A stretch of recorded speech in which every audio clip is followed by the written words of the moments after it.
Hi viewers, இனி வரக்கூடிய வீடியோல என்னெல்லாம் நடக்கலாம்னு சொல்லிட்டு ஒரு சூப்பரான ப்ரோமோ தான் பார்க்க போறோம். வீடியோக்குள்ள போறதுக்கு முன்னாடி நம்ம சேனலை லைக் அண்ட் சப்ஸ்கிரைப் பண்ணிட்டு கொஞ்சம் சப்போர்ட் பண்ணுங்க. வாங்க இப்ப வீடியோக்குள்ள போலாம். எபிசோட் வேற லெவல்ல போய்கிட்டு இருக்கு. அஞ்சலி வெளியில போனா எங்க எல்லார்கிட்டயும் உண்மையை சொல்லிடுவாங்கன்னு சொல்லிட்டு அஞ்சலிய வீட்டுக்குள்ளேயே பூட்டி வச்சிடறாரு மகேஷ்.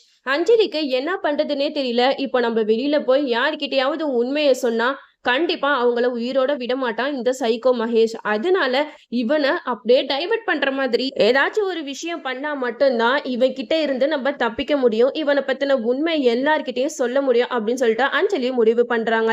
மகேஷ் வழக்கம் போல ஆபீஸ்க்கு கிளம்புறாங்க. அப்போ மகேஷ் அஞ்சலி கிட்ட சொல்றாங்க, நீங்க பாரு அஞ்சலி, நீ எந்த மூளைக்கு போனாலும் சரி, நான் உன்னைய கண்டுபிடிச்சிருவேன். அது மட்டும் இல்லாம உன்னைய யார்கிட்டயும் நான் உண்மையை சொல்ல விட மாட்டேன். அப்படி நீ உண்மையை சொல்லலான்னு ட்ரை பண்ணா கூட என்ன நடக்கும் கொஞ்சமாவது யோசிச்சு பார்த்துக்கோ அப்படின்னு சொல்லிட்டு மகேஷ் ஆபீஸ்க்கு கிளம்பிடுறாரு. கிளம்பும் போது அங்க இருக்கிற போன் ஒயர் எல்லாத்தையுமே கட் பண்ணி விட்டுடுறாரு. அங்க வெளியில கதவையும் லாக் பண்ணிட்டு போயிடுறாரு. நம்ம அஞ்சலிக்கு என்ன பண்றதுன்னே தெரியல. யாருக்காவது ஃபோன் பண்ணலான்னு சொல்லிட்டு போனை எடுத்தாலும் அங்க யாருக்குமே லைன் போக மாட்டேங்குது. சரி, கதவை திறந்து இந்த வீட்டை விட்டு வெளியில போலான்னு பார்த்தாலும் கதவை மகேஷ் வெளியில பூட்டிட்டு போயிட்டாரு. நம்ம என்னதான் பண்றதுன்னு சொல்லிட்டு அஞ்சலி ஒரு பக்கம் பயங்கரமா அழுதுகிட்டே இருக்காங்க. அழுதுகிட்டே இருக்கும்போதுதான் அவங்களுக்கு ஒரு யோசனை தோணுது. ஆமா, மகேஷ் இதை எல்லாத்தையுமே யாருக்காக பண்றான்? எனக்காக தானே. என் பேரை சொல்லி தானே பாட்டிய கோமா ஸ்டேஜ் அனுப்புனா. இப்போ அப்பாவை சாகடிச்சான். அடுத்து இன்னும் யாரெல்லாம் சாகடிப்பா நம்ம யோசிக்க கூட முடியாது. அதனால நம்ம ஏதாவது ஒரு வழி பண்ணாதான் இவன் கிட்ட இருந்து தப்பிக்க முடியும் அப்படின்னு சொல்லிட்டு அஞ்சலி சூப்பரா ஒரு பிளான போடுறாங்க. கிச்சன்ல போயிட்டு கேஸ் பக்கத்துல நிக்கிறாங்க. அப்போ மகேஷ்க்கு வீடியோ கால் பண்றாங்க. மகேஷ், நான் என்ன பண்ண போறேன்னு தெரியுதா அப்படின்னு சொல்லிட்டு வீடியோ கால்ல அவங்க பண்ற விஷயத்த காட்டிட்டு இருக்காங்க. அப்போ மகேஷ் சொல்றாங்க, என்ன அஞ்சலி, கேஸ் எல்லாம் எதுக்கு வெளியில வச்சுக்கிட்டு இருக்க? எதுக்கு லூசுத்தனமா பண்ணிக்கிட்டு இருக்க அப்படின்னு சொல்லிட்டு மகேஷ் அஞ்சலியை கேக்குறாங்க. அதுக்கு அஞ்சலி சொல்றாங்க, ஆமா, நீ தான் என்னைய எங்கேயும் போகவும் விட மாட்டேங்கிற, யார்கிட்டயும் உண்மையும் சொல்ல விட மாட்டேங்கிற, என்னைய ஹவுஸ் அரெஸ்ட் மாதிரி பண்ணி வச்சிருக்க. நான் இந்த உலகத்துல எந்த மூளைக்கு போனாலும் என்னைய நீ கண்டுபிடிச்சிருவ. அது மட்டும் இல்லாம என்னைய யார்கிட்டயும் உண்மையும் சொல்ல விட மாட்டேன். அப்படி நான் மீறி உண்மையை சொன்னா கூட என் ஃபேமிலியில இருக்க எல்லாத்தையுமே சாகடிச்சிருவேன் மிரட்டுற. உன்னோட வீக்னஸ் யாரு? நான் தானே. நானே இல்லாம போயிட்டா நீ இந்த மாதிரி எல்லாம் பண்ண மாட்டல அப்படின்னு சொல்லிட்டு அஞ்சலி மகேஷ் கிட்ட சொல்றாங்க. அப்போ மகேஷ் சொல்றாங்க, அஞ்சலி, எதுவும் விபரீதமா வேற ஏதாவது ஒரு முடிவை மட்டும் எடுத்துடாத அஞ்சலி, பிளீஸ், நான் சொல்றது கேளு, எல்லாம் நான் உனக்காக தான் பண்றேன் அப்படின்னு சொல்லிட்டு மகேஷ் எவ்வளவோ கெஞ்சுறாங்க. அதுக்கு அஞ்சலி சொல்றாங்க, போதும் மகேஷ், நீ பண்ணதெல்லாம் எனக்காக எனக்காகன்னு சொல்லிட்டு பாட்டியை இப்படி படுத்த படுக்கையாக்கிட்ட, எங்க அப்பாவை ஒரு அடியா மேல அனுப்பிட்ட. இனி மிஞ்சி இருக்கிறது எங்க அக்கா, அம்மா, அண்ணன்க தான். இவங்களுக்கும் என்னால எங்க உயிருக்கு ஆபத்து வந்துருமோன்னு எனக்கு ரொம்பவே பயமா இருக்கு. அதனால நான் இப்போ ஒரு முடிவு எடுக்க போறேன் அப்படின்னு சொல்லிட்டு அஞ்சலி மகேஷ் கிட்ட சொல்றாங்க. அஞ்சலி, வேணாம் அஞ்சலி, உன் வயிற்றுல நம்ம பாப்பா வளருது, அந்த குழந்தையோட எதிர்காலத்தை கொஞ்சமாவது நினைச்சுப்பாரு அப்படின்னு சொல்லிட்டு அஞ்சலி கிட்ட மகேஷ் சொல்றாங்க. இதை கேட்ட அஞ்சலி சொல்றாங்க, என்ன குழந்தையா? குழந்தையோட எதிர்காலமா? அந்த குழந்தைய கூட நீ என்ன பண்ணுவேன்னு என்னால யோசிக்கவே முடியல. நானும் என் குழந்தையும் இந்த உலகத்துல வாழாம இருக்கிறது தான் நல்லது அப்படின்னு சொல்லிட்டு இப்ப நான் ஒரு விஷயம் பண்ண போறேன். இத நினைச்சு வாழ்நாள் ஃபுல்லா நீ அழுதுகிட்டே இருக்கணும்டா அப்படின்னு சொல்லிட்டு அஞ்சலி சொல்றாங்க. உனக்கு குடும்பம்னா என்னன்னு தெரியுமா? குடும்பத்துல ஒன்னா வாழ்ந்தாதானே அவங்களோட பாசம், அன்பு என்னங்கிறது உனக்கு தெரியும். தனியாவே வளர்ந்த உனக்கு இந்த குடும்பம், அன்பு, பாசம் அப்படிங்கிற விஷயம் எல்லாம் உனக்கு தெரியவே தெரியாது.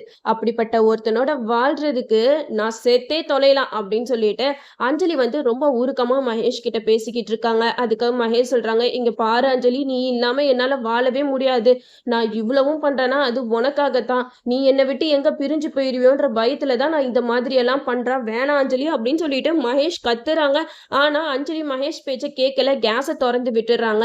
அந்த இடமே அப்படியே வெடிச்சு பிளாஸ்ட் ஆயிடுது. அது அப்படியே மகேஷ் வீடியோ கால்ல பார்த்து ரொம்ப உடஞ்சு போயிடுறாங்க. அஞ்சலி அப்படின்னு சொல்லிட்டு ஆபீஸ்லயே கத்துறாங்க, நீ இல்லாம நான் இனிமேட்டு எப்படி வாழ போறேன் அப்படின்னு சொல்லிட்டு அழுதுகிட்டு இருக்காங்க.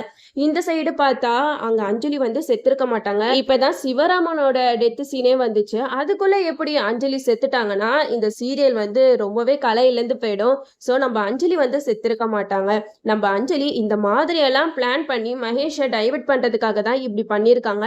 நம்ம அஞ்சலி ஃபர்ஸ்ட் அந்த இடத்துல இருந்திருக்க மாட்டாங்க. வேற வழியா இருந்து தப்பிச்சு போயிருப்பாங்க.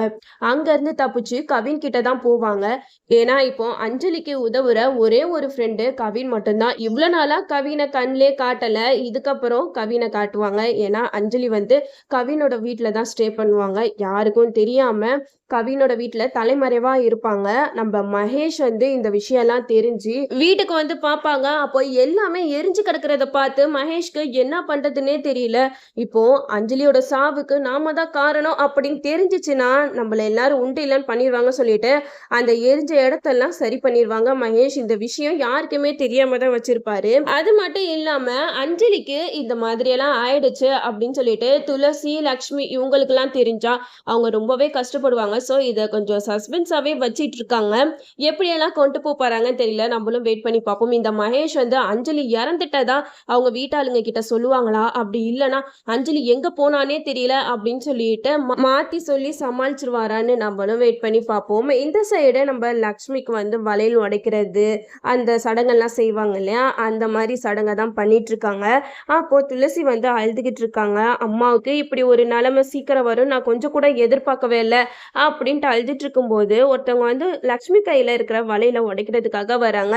அப்போ முருகன் வந்து எங்க அம்மா கையில இருக்கிற வலையில யாரும் உடைக்க கூடாது அப்படின்னு சொல்லிட்டு செய்கள்ல சொல்றாங்க. அங்க இருக்கிறவங்க யாருக்குமே புரியல. இப்ப என்ன முருகன் சொல்ற, எங்களுக்கு எல்லாம் புரியவே இல்லையே அப்படின்னு சொல்ல அதுக்கு ஒருத்தவங்க கேக்குறாங்க, துளசி நீயாவது சொல்லுமா, உங்க அண்ணன் என்னதான் சொல்ல வராரு அப்படின்னு சொல்லிட்டு கேக்குறாங்க. அதுக்கு துளசி அழுதுகிட்டே சொல்றாங்க, எங்க அம்மா கையில இருக்கிற வலையிலும் தலையில இருக்க பொட்டும் பூவும் என்னைக்குமே அழியக்கூடாது, எப்பவுமே எங்க அம்மா இதோட தான் இருக்கணும் அப்படின்னு சொல்லிட்டு எங்க அண்ணன் ஆசைப்படுறாரு அப்படின்ட்டு நம்ம துளசி வந்து எல்லார்கிட்டையும் சொல்றாங்க. அதனால அந்த சடங்கெல்லாம் பண்ணாம அங்க இருந்து எல்லாருமே போயிடுறாங்க. அப்போ லக்ஷ்மி துளசி கிட்ட கேக்குறாங்க, துளசி நம்மளாம் இங்க இருக்கோம், அஞ்சலி ஏன் இன்னும் வரல அப்படின்னு சொல்லிட்டு கேக்குறாங்க. என்னன்னு தெரியலம்மா, அவளுக்கு நான் கால் பண்ணி பார்த்தேன், ஆனா கால் வந்து ரீச் ஆகல அப்படின்னு சொல்லிட்டு துளசி சொல்றாங்க. சரி மகேஷ்காவது ஃபோன் போட்டு கேளுமா, அஞ்சலி ஃபோன் ரீச் ஆக மாட்டேங்குதுன்னு சொல்லு அப்படின்னு சொல்றாங்க. இதை கேட்ட துளசியும் மகேஷ்க்கு கால் பண்றாங்க. மகேஷ்க்கு கால் பண்ணா மகேஷ் கால் அட்டன் பண்ணவே தயங்குறாரு. எப்படி நான் இவங்க கிட்ட எல்லாம் சொல்லி சமாளிப்பேன் அப்படின்னு சொல்லிட்டு மகேஷ் வந்து ஒரு வித பயத்தோடடா அந்த போனையும் எடுக்கிறாங்க. ஹலோ துளசி சொல்லுங்க அப்படின்னு சொல்லிட்டு சொல்ல அதுக்கு துளசி கேட்குறாங்க, அஞ்சலி எங்க, அஞ்சலியோட ஃபோன் ஏன் நாட் ரீச்சபிள் வருது அப்படின்னு சொல்லிட்டு கேட்குறாங்க. அதுக்கு மகேஷ் சொல்றாங்க, இல்ல துளசி அஞ்சலி எங்க போனாங்கன்னே தெரியல, நானும் அஞ்சலியை தான் தேடிட்டு இருக்கேன் அப்படின்னு சொல்லிட்டு மழுப்புறாரு. இதை கேட்ட துளசி வந்து, அது எப்படி மகேஷ், உங்க வீட்டுல இருக்கிற அஞ்சலி எங்க போனா என்ன ஆனான்னு தெரியல, நீங்களே சொன்னீங்கன்னா அப்ப நாங்க என்ன பண்றது அப்படின்னு சொல்லிட்டு துளசி சொல்றாங்க. அதுக்கு மகேஷ் சொல்றாங்க, நானும் அதை தாங்க பண்ணிக்கிட்டு இருக்கேன், நானும் அஞ்சலியை தேடிட்டு தான் இருக்கேன், அஞ்சலி எங்க போனானே தெரியல அப்படின்னு சொல்லிட்டு சொல்றாங்க. அப்போ துளசிக்கு வந்து சந்தேகம் வருது. உடனே துளசி வெற்றிக்கு கால் பண்றாங்க. வெற்றி உங்ககிட்ட ஒரு முக்கியமான விஷயம் சொல்லணும், அஞ்சலி போன் நாட் ரீச்சபிள் வருது, அஞ்சலி எங்க போனானே தெரியல. மகேஷ் கிட்ட கேட்டா மகேஷும் அதை தான் சொல்றாரு, அஞ்சலியை காணோம் அப்படின்னு சொல்லிட்டு சொல்றாங்க. எனக்கு என்னமோ பயமா இருக்கு அப்படின்னு சொல்லிட்டு வெற்றி கிட்ட கால் பண்ணி சொல்றாங்க துளசி. இதை கேட்ட வெற்றி துளசி கிட்ட சொல்றாங்க, சரி துளசி நீங்க டென்ஷன் ஆகாம இருங்க, நம்ம போயிட்டு மகேஷ் வீட்டுல போய் பார்ப்போம் அப்படின்னு சொல்லிட்டு சொல்றாங்க. அப்போ வெற்றி துளசி இவங்க 2 பேருமே சேர்ந்து மகேஷ் வீட்டுக்கு போவாங்க. அங்க போயிட்டு நிலைமையெல்லாம் பார்த்து ரொம்ப அதிர்ச்சி ஆயிடுவாங்க. என்னாச்சு மகேஷ் அப்படி சொல்லிட்டு கேட்கும்போது மகேஷ் வந்து அழுது சீன் போடுவாரு. நான் இப்பதான் ஆபீஸ் விட்டு வீட்டுக்கு வந்து பார்த்தா வீடு இப்படி எரிஞ்சு போய் கிடக்கு, அவ தெரியாதனமா கேஸ் ஆன் பண்ணிருக்கான், அந்த கேஸ் வெடிச்சிருச்சு, அஞ்சலி என்ன ஆனானே தெரியல அப்படின்னு சொல்லிட்டு மகேஷ் சொல்றாங்க. இதை கேட்ட துளசி பயங்கரமா அழுகுறாங்க. இப்பதான் எங்க அப்பா இறந்த துக்கத்துல இருந்து நாங்க இன்னும் மீண்டு வரல, அதுக்குள்ள என் தங்கச்சி அஞ்சலிக்கு இந்த மாதிரி ஆயிடுச்சு அப்படின்னு சொல்லிட்டு பயங்கரமா அழுகுறாங்க. அப்போ வெற்றி சொல்றாங்க, துளசி அழுகாதீங்க, கண்டிப்பா அஞ்சலிக்கு எதுவும் ஆயிருக்காது அப்படின்னு சொல்லிட்டு வெற்றி தைரியம் சொல்ல அதை கேட்ட துளசி வந்து, இதெல்லாம் பார்த்தா உங்களுக்கு என்ன தோணுது, அஞ்சலி கண்டிப்பா இந்த வீட்டுல தானே இருந்திருப்பா, இந்த வீட்டை விட்டு அவ எங்க போயிருப்பா அப்படின்னு சொல்லிட்டு பயங்கரமா அழுகுறாங்க துளசி.